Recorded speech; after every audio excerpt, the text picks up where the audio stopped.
और साथ में सबसे ज्यादा जो विपक्ष जोर देता है वो ये कहता है कि जो हमारा विपक्ष है अभी फिलहाल कांग्रेस पार्टी है वो उतनी मजबूत नहीं है जो देश चला सके। मेरा ये कहना है कि ये लोग अपनी पार्टी का आकलन कर लें, दूसरी पार्टी का आकलन करने का ना अधिकार है ना इनकी हैसियत है। चाहे वो भागीरथपुरा कांड हो, बहुत बड़ा विरोध प्रदर्शन किया गया, लेकिन उसके बाद भी ना तो कैलाश विजयवर्गीय द्वारा कोई इस्तीफा दिया गया और ना ही पुष्यमित भार्गव। भागीरथपुरा की घटना इतनी संवेदनशील थी कि पूरे भारत का दिल दहल गया। वो शहर क्या अपने बासिंदों को, अपने नागरिकों को स्वच्छ पानी भी नहीं पिला सकता। तो मतलब अगर कांग्रेस सरकार आती है तो वो कहीं से भी कहीं तक किसी भी व्यक्ति को मुफ्त की रेवड़ियां बांटने की कोशिश नहीं। ये हालत है कि जरा वोट चल रहा है, उनके खातों में 20-20, 30-30 हजार रुपए पहुंच रहे हैं, तो किसको वोट देंगे? एक कारण है, ईवीएम मशीन भी कारण है, डरा धमका के। जी।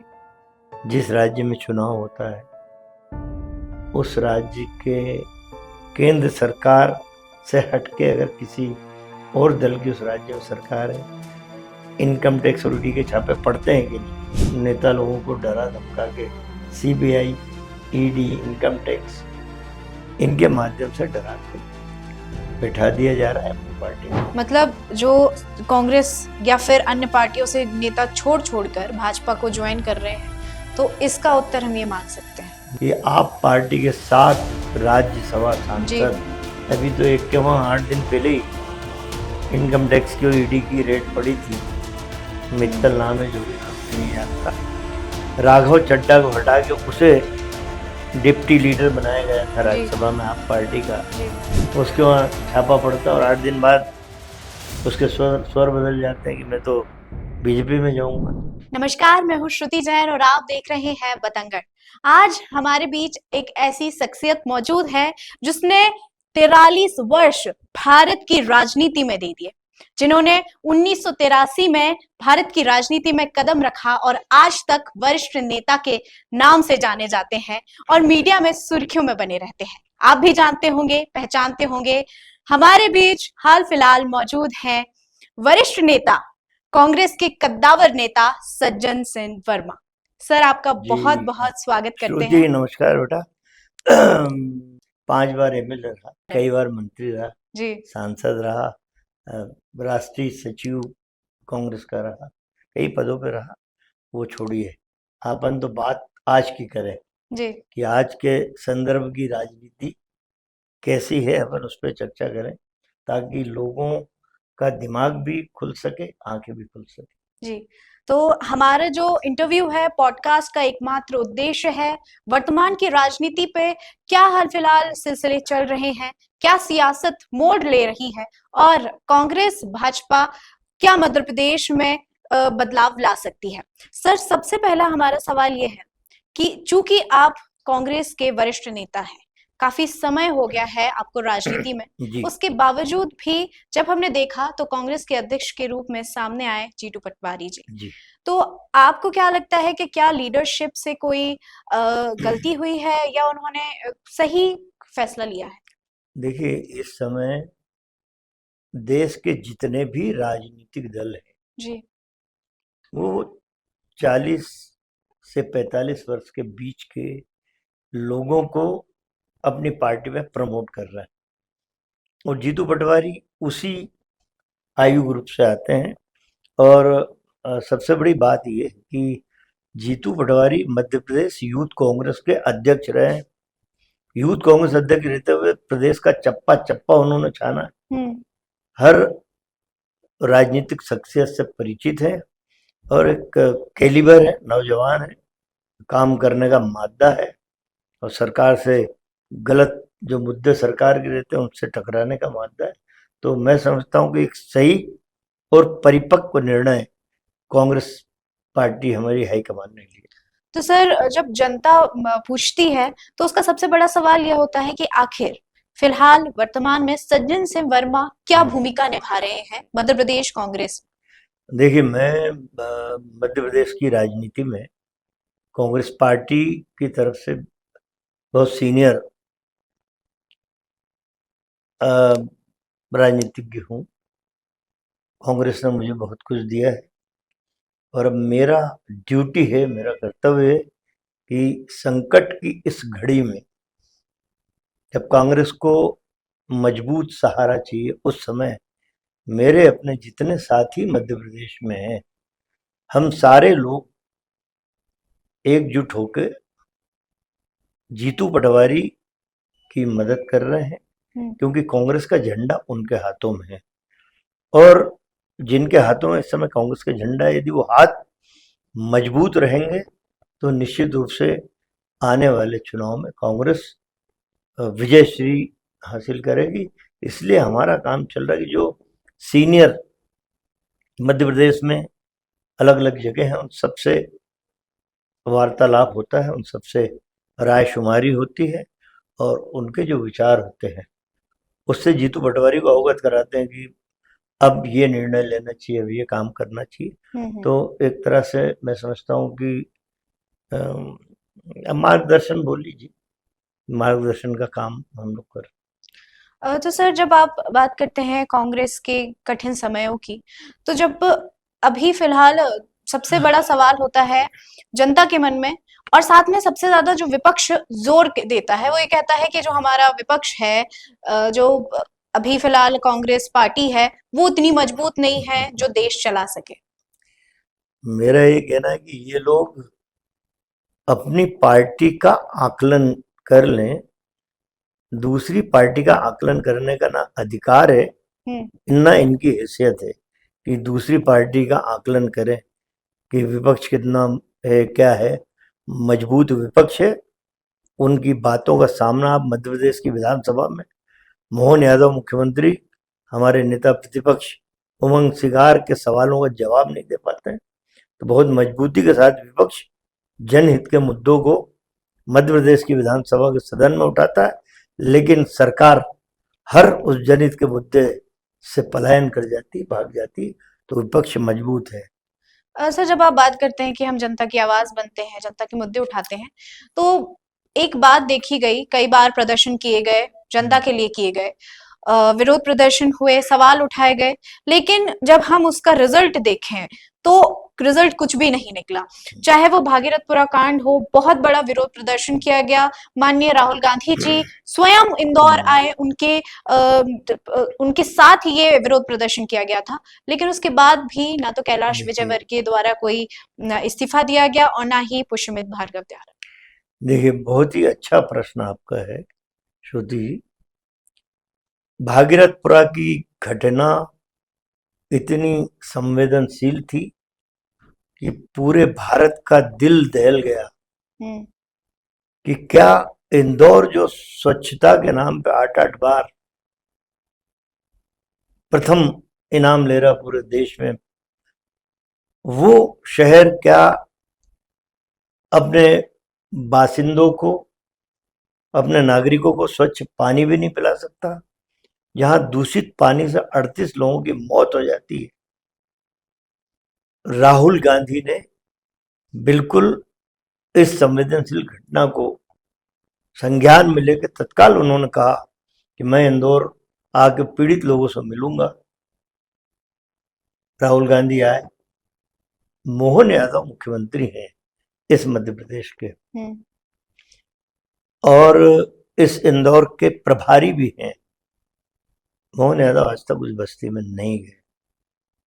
आप रिजल्ट की बात कर रही हैं, इन हृदयहीन लोगों से जिनकी संवेदनाएं मर चुकी हैं, चाहे महापौर पुष्यमित भार्गव हो या उस क्षेत्र का विधायक कैलाश विजयवर्गीय हो या प्रदेश के मुखिया मोहन यादव, इनकी संवेदनाएं मर चुकी हैं।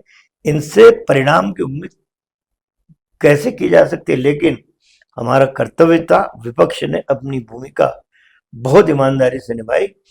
हमें परिणाम की चिंता नहीं होती, पीड़ित मानवता की सेवा हो जाए वो इम्पोर्टेंट है। इंदौर की जनता ने खुली आंखों से इस घटना को देखा है कि जब कांग्रेस की समिति उस संवेदनशील क्षेत्र में अपनी संवेदनाएं व्यक्त करने पीड़ित परिवार के बीच में जा रहे थे, तब उनको रोका गया। मतलब खुद की संवेदनाएं तो मर गई, जो लोग संवेदनाएं व्यक्त करने जा रहे उनको भी रोका और शासन ने कोई सहायता नहीं पहुंचाई। इस घटना को भारत ने नहीं, पूरी दुनिया के मीडिया ने दिखाया है। पूरी दुनिया ने देखा कि इंदौर, भारत, मध्य प्रदेश और इंदौर, दूषित पानी से 38 लोग मर जाते हैं, तो कैसा राज्य चल रहा होगा। सर, आपको लगता है कि जो आंकड़े थे वो छुपाए गए, जिनकी जितनी मौत हुई थी उतनी मौत नहीं बताई गई? बिल्कुल बिल्कुल, कई लोग तो अन्य हॉस्पिटलों में उनकी डेथ हुई है जो जानकारी में नहीं लाई गई शासन प्रशासन के द्वारा। 38 लोग तो नाम चिन्हित है, लेकिन मुआवजा 20 लोगों को दिया।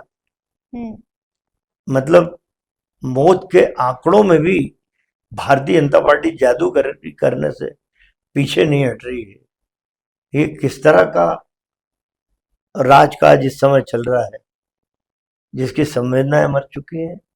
मोहन यादव एक बार भी उस क्षेत्र में नहीं गए, और कैलाश विजयवर्गीय तो इतने महान नेता हो गए कि वो कहीं जाते होते नहीं, अपने औलाद को भेज देते हैं कि आकाश बेटा तुम जाओ, आकाश बेटा तुम जाओ। तो लड़ा काय को भाई चुनाव, जनता ने तेरे बेटे को वोट दिया थोड़ी दिया भाई, जाओ लोगों से मिलो। पर वो हृदयहीन लोगों से अपेक्षा की नहीं जा सकती। सर, लेकिन इसमें विपक्ष क्या कर सकती है? जैसे प्रदर्शन किया गया, बहुत बड़ा प्रदर्शन हुआ था, लेकिन और लोगों को बहुत ज्यादा उम्मीदें भी थी कि हो सकता है विपक्ष कुछ कर सकता है, लेकिन क्या उनको न्याय मिला? देखिए, निर्णय किसको लेना रहता है? सरकार। हम विपक्ष में हैं, हम गूंगे बहरे थोड़ी हैं। मुखरता के साथ उस पीड़ित जनता की आवाज हमने उठाई। बड़ा आंदोलन किया, हमारा शीर्ष नेतृत्व राहुल गांधी भागीरथपुरा की उस धरती पे आया, संवेदनाएं व्यक्त की, पीड़ित परिवार से मिले। क्या निर्णय हमारे हाथ में? अरे हृदयहीन लोग को पहचान गई वहां की जनता, पूरे इंदौर की जनता इन हृदयहीन लोगों को पहचान गई कि ये भाषण वीर लोग हैं, पीड़ित मानवता की सेवा के झूठा भाषण देते हैं, करते कुछ नहीं। विपक्ष का काम जनता की आवाज बन के उसे उठाना है।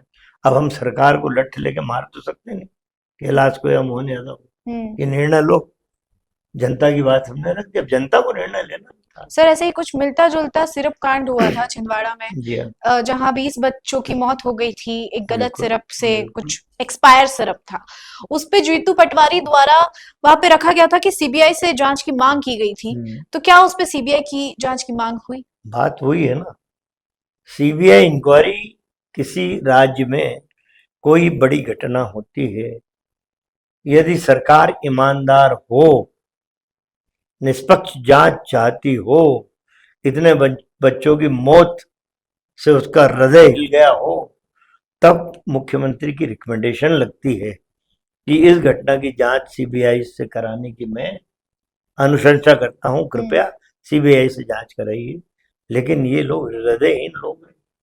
हम आवाज उठा सकते हैं, हम जबरदस्ती मोहन यादव की कलम थोड़ी चला सकते कि साइन करो उस पर कि हाँ सीबीआई की जांच होना चाहिए, होना थी नहीं। सर, जैसे हमने कांग्रेस को देखा, पहले मध्य प्रदेश कांग्रेस का गढ़ था, उसके बाद अचानक से फिर अब 26, अगर हम इंदौर को देखें तो पिछले 26 सालों से यहाँ पर भाजपा ही सरकार है, तो क्या अगले चुनाव में यहाँ कांग्रेस अपना तबका बना सकती है? क्या यहाँ पर वापस आ सकती है? देखिए, सरकार बनना नहीं बनना एक अलग बात है। कांग्रेस पार्टी इस भारतवर्ष की सबसे प्राचीन पुरानी पार्टी है। ये वो पार्टी है जिसने स्वतंत्रता संग्राम में अपनी हिस्सेदारी करके इस देश को स्वतंत्रता दिलाने में लाखों कांग्रेस के वीरों ने अपनी बलि दिए। उस समय बीजेपी और ये लोग नहीं थे। इस तरह की पार्टी जो इनका संगठन होगा भी तो वो दबे पांव अंग्रेजों से माफी मांग के निकल गए होंगे। हमारे तो नेता बापू महात्मा गांधी कई बरस जेल में रहे, पंडित जवाहरलाल नेहरू जो इस देश के प्रथम प्रधानमंत्री, अपनी जवानी के कई बसंत उन्होंने जेल में काटे। तो हमारी तो पार्टी वो है। अब बात सरकार बनाने की, हम तो न्याय के सिद्धांत पर चलने वाले लोग हैं। जो रास्ता महात्मा गांधी और बाबा साहब अम्बेडकर ने हमें दिखाया, हम उस पर चल के अपनी बात करते हैं।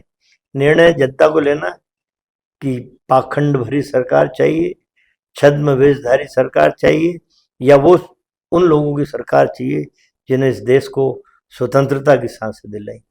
सर, स्वतंत्रता की सांसें दिलाई वो तो ठीक बात है, लेकिन एक बात ये भी थी कि कांग्रेस के द्वारा कर्ज माफी की गई थी किसानों की। बिल्कुल सही।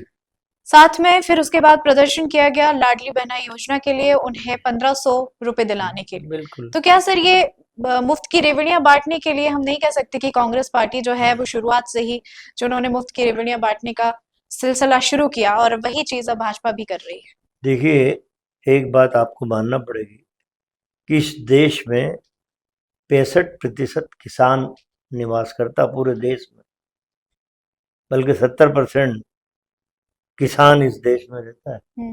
ये कृषि प्रधान देश है। और यदि किसान कर्ज में डूबा हुआ है, यदि कई राज्यों से घटना आती किसान आत्महत्या कर रहे हैं, तो जिनमें संवेदनाएं बची है ना, वो लोग किसान के साथ उठ के खड़े होते हैं कि एक बार उस किसान का कर्जा हम माफ कर दें, नहीं तो फांसी पे लटक जाएगा। इसलिए हमने 27 लाख किसानों का कर्जा माफ किया, 11,500 करोड़ रुपया। हमारी स्लेब थी पहले 50,000 तक का कर्जा, फिर 1 लाख तक का कर्जा, और जो डिफॉल्टर हो गए उनको 2 लाख तक का कर्जा हम माफ करेंगे।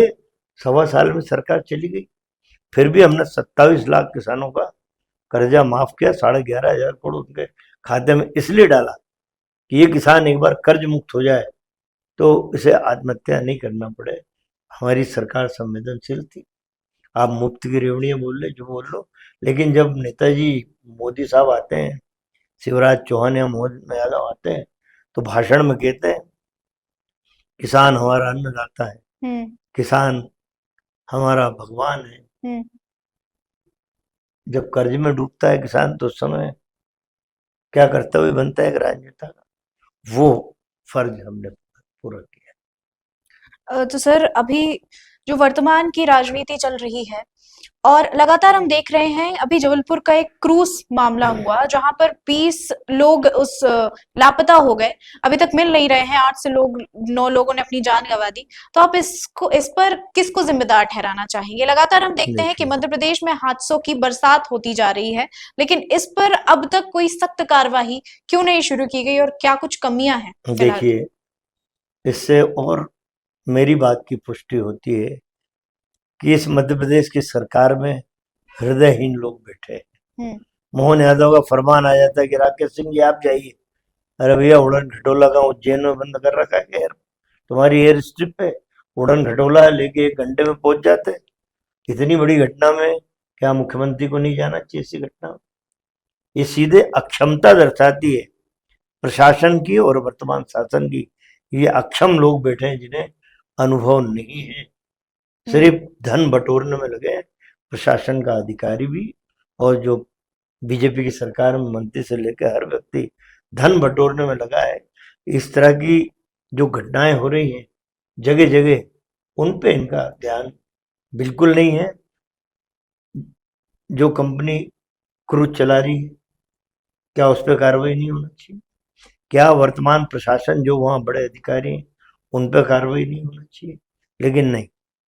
अभी फिलहाल ही मोहन यादव का बयान आया है कि वो जल्द ही कार्रवाई शुरू करेंगे, जल्दी करेंगे, सब पर कार्रवाई की जाएगी। आज तो मोहन यादव को सलाह देता हूँ, किसी ब्राह्मण देवता से मुहूर्त निकलवा लो, फिर तय करना कब कार्रवाई करेंगे। कार्रवाई करने वाला तो 1 मिनट में कर देता है, आंख के सामने दिख रहा है, क्रूज डूबता हुआ, लोग मरते हुए दिख रहा है। अब जल्द ही कार्रवाई करेंगे, तो मुहूर्त निकलाना बाकी तो वो भी कर लो। और सर, जब मोहन यादव की बात करते हैं तो उज्जैन सबसे पहले आता है। आपको लगता है क्या कि मोहन यादव जी जो हमारे मुख्यमंत्री हैं, वो केवल उज्जैन का ही विकास करने में लगे हुए हैं और पूर्ण जो हमारा मध्य प्रदेश है वो जैसा था वो वैसा ही रहकर रह गया? मोहन यादव ये समझते हैं कि मध्य प्रदेश की राजधानी उज्जैन है, भोपाल का कोई मायना नहीं है, दूसरे बड़े नगरों का कोई मायने नहीं है। उज्जैन को ही उन्होंने कि अगला चुनाव हार ना जाए, तो उज्जैन में जो कुछ है सब उज्जैन, जो कुछ है सब उज्जैन। मध्य प्रदेश की जनता देख रही है कि किस तरह एक मुख्यमंत्री सिर्फ उज्जैन सिर्फ उज्जैन लोग तरस रहे हैं, बड़ा भारी मध्य प्रदेश है, लोग तरस रहे हैं अन्य क्षेत्रों में विकास के लिए, सड़कों के लिए, बिजली। किसान रास्ता देख रहा है, उसे अब फसल बोने का टाइम आ रहा है, पानी गिरेगा। इसके पहले जो फसल की उसमें बिजली 6 घंटे बड़ी मुश्किल से मिल पा रही है। इंफ्रास्ट्रक्चर पे ध्यान नहीं, खेल चलता है, बिजली बेचो जो बन रही है उसमें कमीशन लो, जब फसल का टाइम पानी देने का वो बिजली लगती है, तब दूसरे राज्य से या अन्य संस्था से बिजली खरीदो, उसमें कमीशन लो। तो ये खेल चल रहा है, इंफ्रास्ट्रक्चर के नाम पे कहीं नहीं है। सिर्फ उज्जैन में हवाई अड्डा भी बड़ा होना, 8 लेन सड़क भी होना, पुल पुलिया सब वहाँ होना, हर चीज वहाँ होना। तो मध्य प्रदेश के लोग मूर्ख नहीं, समझदार लोग हैं, सब देख रहे हैं। आने वाले समय में मोहन यादव से इस बात का जवाब मांगे। तो सर, ये जब आप लगभग 43 वर्षों से राजनीति में हैं, तो आपको क्या लगता है मोहन यादव सरकार जो अभी बनी है वो फिलहाल बेहतर है या फिर जो शिवराज सिंह चौहान जी की सरकार थी? अब आपने तो ऐसा प्रश्न पूछ लिया, मोहन यादव शिवराज एक ही थैली के चट्टे बट्टे हैं। अब आप देख लीजिए, कई बरस मुख्यमंत्री रहे शिवराज चौहान इस प्रदेश में, अब देश के कृषि मंत्री हैं, और सबसे ज्यादा दुखी यदि किसान कहीं का है मध्य प्रदेश में तो उनके बूंदी विधानसभा क्षेत्र के किसान सबसे ज्यादा दुखी। हम 3 दिन पहले जीतू पटवारी और मैं बड़ा आंदोलन करके आए, हजारों किसान जुटे थे। भाषण में खूब, जब मुख्यमंत्री पद से हटे थे, कमलनाथ मुख्यमंत्री बने थे, तब खेतों में जाने लग गए थे कि मैं मुख्यमंत्री होता तो मिट्टी भी खरीद लेता गेहूं के साथ। अब किसान रो रहा है, उसे 1800, 1900 और 2000 में अपना गेहूं बेचना पड़ रहा है। क्विंटल भाव है लगभग 2600 मिनिमम सपोर्ट प्राइस। इनका पोर्टल नहीं खुल रहा, खरीदी सरकारी केंद्रों पर नहीं हो पा रही। 4-4 दिन किसान लाइन में लगा है। मोहन यादव ने कल ही एक जगह ट्रैक्टरों की लाइन देखी, भरी धूप में खड़ा हुआ, 4-4 दिन तक नंबर नहीं आ रहा। नंबर आ भी जाता है तो किसान को बोलते हैं कि इसमें मिट्टी मिली है, हम नहीं खरीदेंगे, गेहूं पतला हम नहीं खरीदेंगे। तो शिवराज कृषि मंत्री, मध्य प्रदेश का किसान दुखी, मोहन यादव मुख्यमंत्री, किसान का गेहूं नहीं बिक रहा है, उसे व्यापारी का 1800-1900 में भेजना पड़ रहा है। तो एक ही थैली के चट्टे बट्टे हैं। मतलब आपको किसी का भी बेहतर नहीं लगता? अब देखिए, जिस देश का किसान दुखी हो वो प्रदेश कैसे सुखी रख सकता। और सर, एक जो वर्तमान की एक खबर है कि जो मध्य प्रदेश है वो सबसे ज्यादा कर्जे में डूबता जा रहा है। बिल्कुल। उसकी क्या वजह लगती है? देखिए, उसकी वजह साफ है। मोहन यादव जी को ये लगता है कि कभी भी हटा ना दिया जाऊं, तो जितना कर्जा ले सकता हूं, हर 15-20 दिन में 5,000 करोड़ का कर्जा लेते हैं। अब कर्जा लेते हैं तो आप समझ लो पैसा कहाँ जाता है। उसमें अब मैं उस शब्द को बोल नहीं पाऊंगा, मोहन यादव मेरे मित्र भी हैं, तो उस पैसे में के पीछे और भी कई चीजें छुपी हैं। 15-20 दिन में 5,000 करोड़ रुपया कर्जा ले रहे हैं। मोहन यादव को मैं सलाह देता हूँ कि भैया मोहन यादव, एक बार इकट्ठा कर्जा ले ले 50,000 करोड़, और जो मध्य प्रदेश का किसान है ना, एक बार इसका पूरा कर्जा माफ कर दे। कांग्रेस बिल्कुल साधुवाद देगी, विरोध नहीं करेगी। किसान का कर्जा एक बार माफ कर दे।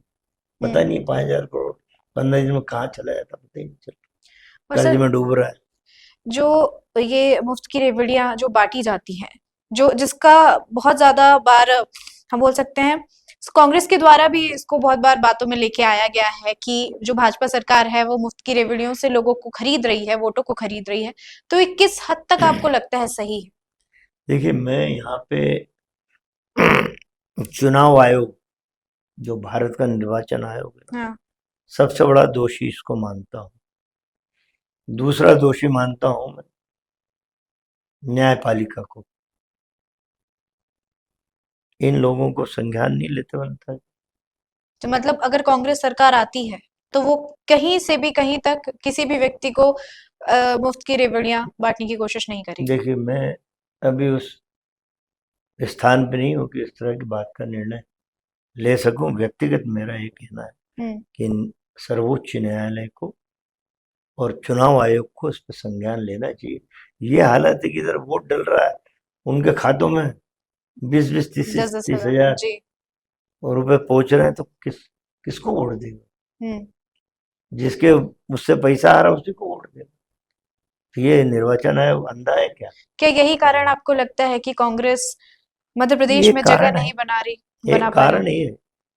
एक कारण है, ईवीएम मशीन भी कारण है, कई कारण है। सर, ईवीएम की आपने बात करी। देखिए, डरा धमका के जी जिस राज्य में चुनाव होता है उस राज्य के केंद्र सरकार से हटके अगर किसी और दल की उस राज्य में सरकार है, इनकम टैक्स और ईडी के छापे पड़ते हैं कि नहीं? बिल्कुल। चलते चुनाव में भाई एक आध साल पहले छापा मार लो, या चुनाव हो जाए उसके बाद छापा मार लो। तो अभी आप देख रहे हो कई सांसद भाग रहे हैं। आप ये सवाल पूछे ना पूछे, लेकिन मैं उस बात पे आऊंगा कि क्यों नेता लोगों को डरा धमका के सीबीआई, ईडी, इनकम टैक्स इनके माध्यम से डरा के बैठा दिया जा रहा है अपनी पार्टी में। मतलब जो कांग्रेस या फिर अन्य पार्टियों से नेता छोड़कर भाजपा को ज्वाइन कर रहे हैं, तो इसका उत्तर हम ये मान सकते हैं? बिल्कुल मान सकते हो। आपके सामने इतना बड़ा, देश के सामने कितना बड़ा उदाहरण है। ये आप पार्टी के 7 राज्यसभा सांसद, अभी तो एक के वहां 8 दिन पहले ही इनकम टैक्स की और ईडी की रेड पड़ी थी। मित्तल नाम है, जो भी नाम मैं नहीं जानता। राघव चड्ढा को हटा के उसे डिप्टी लीडर बनाया गया था राज्यसभा में आप पार्टी का। उसके वहां छापा पड़ता और 8 दिन बाद उसके स्वर बदल जाते हैं कि मैं तो बीजेपी में जाऊंगा। 7 लोग, राघव चड्ढा और इस तरह के लोग, एक क्रिकेट खिलाड़ी। हम उदाहरण देते हैं कि राजनीति में खेल भावना यदि आ जाए तो राजनीति शुद्ध हो जाए। अब तो मैंने इतने बड़े खिलाड़ी कोई दूषित होते हुए देखा। हरभजन सिंह, जिसे आप पार्टी ने राज्यसभा सांसद बनाया, अब हम ये भाषण में बोलना छोड़ देंगे हरभजन भैया कि राजनीति में खेल भावना? आपने तो खेल को भी कलंकित कर दिया, इस उदाहरण को कलंकित कर दिया। तो इससे पता चल रहा है ना किस तरीके से डरा के, धमका के, शासकीय एजेंसियों का छापे पड़वा के किस तरह से लोगों को तोड़ रहा। हमारी मध्य प्रदेश में सरकार थी, चुनी हुई सरकार थी जी। आपने किसी का छापा डलवाया, ज्योतिराज सिंधिया को डराया, वो उनके कुछ साथियों को तोड़ के ले गए। कुछ एमएलए को डराया कि तुम्हारी फाइल तैयार है केंद्र सरकार में, आ जाओ। वो पैसे का लालच देके तोड़ के ले गए। चुनाव जनता ने वोट दिए थे, हमको सरकार बनाई थी ना। तो ये भ्रष्टाचार से कमाए हुए दौलत से भी खरीद रहे हैं और सरकार की, केंद्र सरकार की एजेंसियों से डरा के भी लोगों को अपने दल में शामिल कर रहे हैं। तो इन 4-5 पहलू पे संघर्ष करना मुश्किल है, लेकिन हम करेंगे और जीतेंगे। तो सर, क्या आपको लगता है कि जो भाजपा सरकार को लगातार वॉशिंग मशीन कहा जाता है, यह तथ्य सही है? देखिए, आप खुद देख रहे हैं, ज्योतिरादित्य सिंधिया 2023 के चुनाव में अचानक से दूसरी पार्टी में चले जाते हैं। यहाँ तक कि इंदौर में जो शंकर लालवानी जी के प्रतिपक्ष पे खड़े हुए थे, अक्षय कांति बम, वो रातों रात सीट बदल लेते हैं। देखिए, बात वही है ना जो मैं बोल रहा था, सरकारी एजेंसियों का दुरुपयोग, डराना धमकाना जी। आपने भी सिंधिया जी की बात की। सिंधिया जी भी कहीं ना कहीं कुछ जमीनों में और कुछ अन्य तरह के प्रकरणों में वो भी कहीं ना कहीं फंसे हुए हैं। चुनाव हार गए थे, फ्रस्ट्रेशन था, तो लॉलीपॉप दिया केंद्र सरकार ने कि आ जाओ तुम्हारे विधायक लेके, बाकी तो हम तोड़ लेंगे और तुमको केंद्रीय मंत्री बना देंगे। तो सर, जब ऐसे जो हम बोल सकते हैं स्ट्रॉन्ग लीडर, अभी आपने एक बात कही, जो सबसे ज्यादा मजबूत चेहरे रहते हैं पार्टी के, वो अचानक दूसरी पार्टी में सम्मिलित हो जाते हैं, तो क्या मध्य प्रदेश के जो कांग्रेस है उसके पास अभी कोई ऐसा मजबूत चेहरा है जैसे अगले चुनाव में हम एज अ सीएम, मुख्यमंत्री की तरह देख सकते हैं? किसी के माथे पे नहीं लिखा हुआ है कि कौन दल बदल करेगा, कौन क्या करेगा जी। एक विश्वास पे राजनीतिक पार्टियां चलती हैं जी। विश्वास खंडित जो लोग करते हैं वो लोग अपनी परिवार के भी सगे नहीं होते हैं। तो ये माथे पर नहीं लिखा है कि कब कौन चल रहा है। बात ये कि मध्य प्रदेश में बहुत सारे कद्दावर नेता हैं और इस तरह का निर्णय एक व्यक्ति नहीं लेता। दिल्ली में बैठा हुआ हमारा कांग्रेस पार्टी का हाईकमान इस बात का निर्णय लेता है कि किसी का चेहरा आगे रख के लड़ना है या कांग्रेस पार्टी के झंडे के नाम पे लड़ना है। ये निर्णय दिल्ली से होता है। जी। सर, एक भारत जोड़ो यात्रा की गई थी माननीय राहुल गांधी जी द्वारा, तो आपको क्या लगता है कि उसका बहुत सारी उम्मीदें रखी गई थी, बहुत ये था कि इससे कुछ चुनाव में असर पड़ेगा, कुछ कांग्रेस पार्टी में असर पड़ेगा, क्या मध्य प्रदेश में इसका कोई सकारात्मक असर पड़ा है? देखिए, बात यही पे आके तो गड़बड़ होती। भारतीय जनता पार्टी सरकार बनाने के लिए लड़ती है। एन केन प्रकरण छद्म से, खरीद फरोख्त करके, डरा के, भय से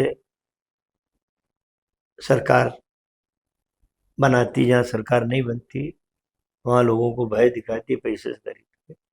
कांग्रेस पार्टी विपक्ष में है, कई साल हम लोगों ने भी सरकार में रहकर काम किया, केंद्र में खूब।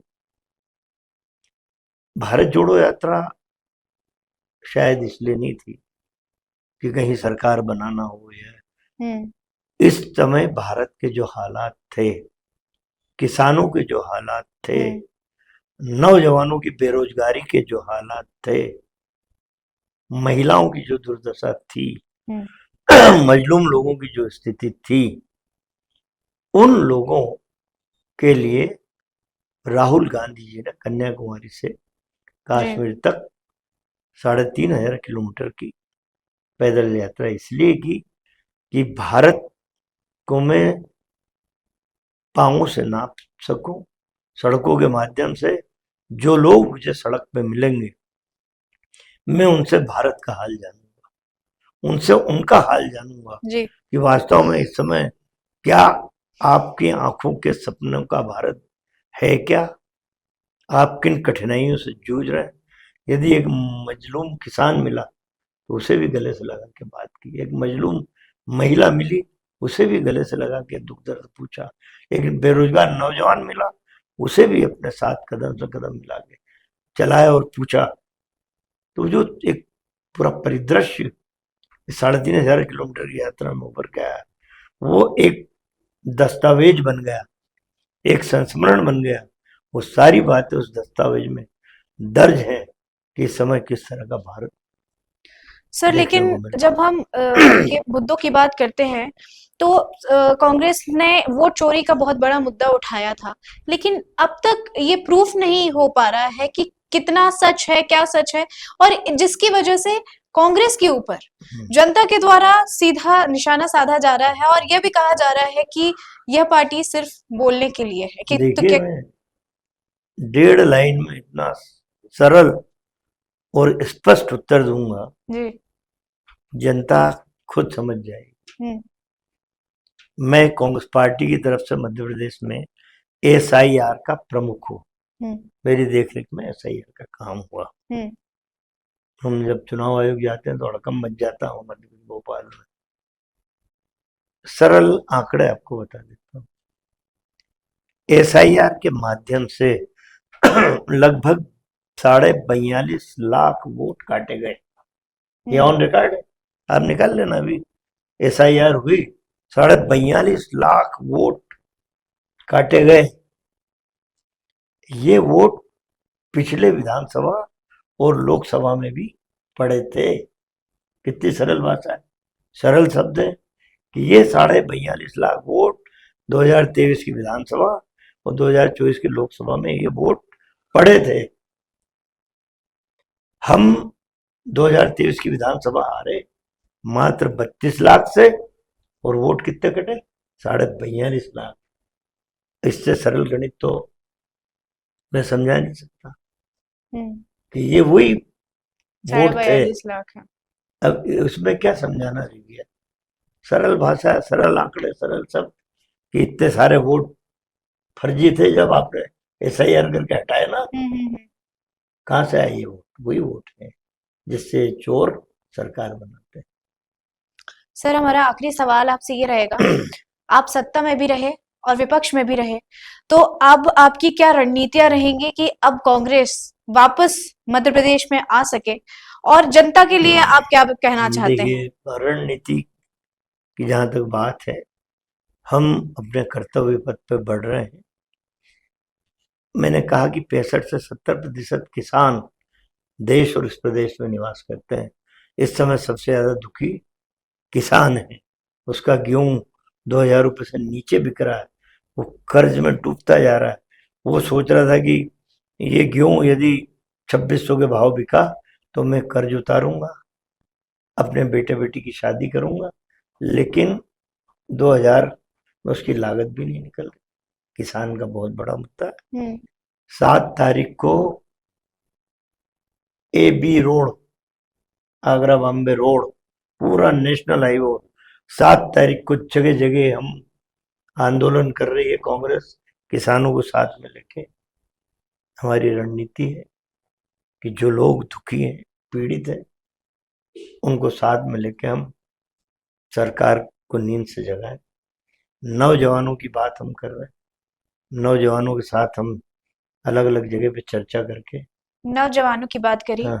मोहन यादव जी फिलहाल ही एक कैफे में जाकर बैठे थे, नौजवानों के साथ उन्होंने बातचीत की थी, और इस बात का वीडियो सोशल मीडिया पर भी काफी वायरल हुआ, और नौजवानों ने भी काफी सराहा कि एक ऐसा मुख्यमंत्री जो कैफे में बैठकर आम जनता और आम क्या बात है, नौजवानों के साथ बैठकर काम कर रहे हैं। उन बेचारे झूठ बुलवाया गया बच्चों से। मैं 800 बच्चों का उदाहरण अभी आपको दे रहा हूँ जी। आदिवासी बच्चे हैं 800। हाँ। 400 तो लगभग भोपाल में पढ़ते हैं। कुछ 3 सेंटर, एक यहाँ है, एक ग्वालियर है, जबलपुर है। उन बच्चों का पैसा लैपटॉप से लेके तमाम सारी सुविधाएं, वो एक योजना है कोई सी, उन बच्चों की तमाम पैसा आता है।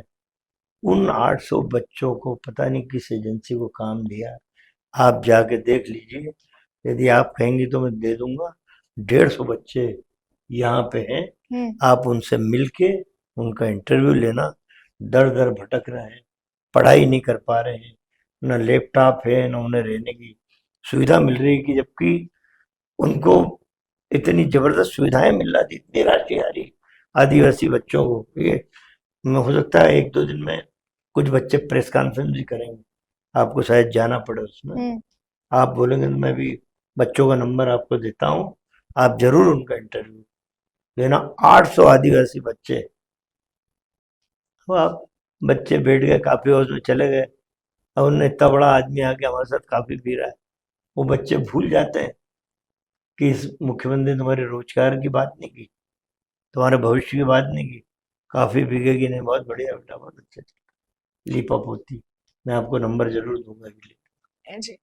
बहुत बहुत धन्यवाद सर, आपसे बातचीत करके बहुत अच्छा लगा, और ऐसे ही अन्य जानकारियों को जानने के लिए और ऐसे ही कद्दावर नेताओं की कहानियों को जानने के लिए देखते रहिए पतंगड़, और जुड़े रहिए पतंगड़ के साथ। धन्यवाद।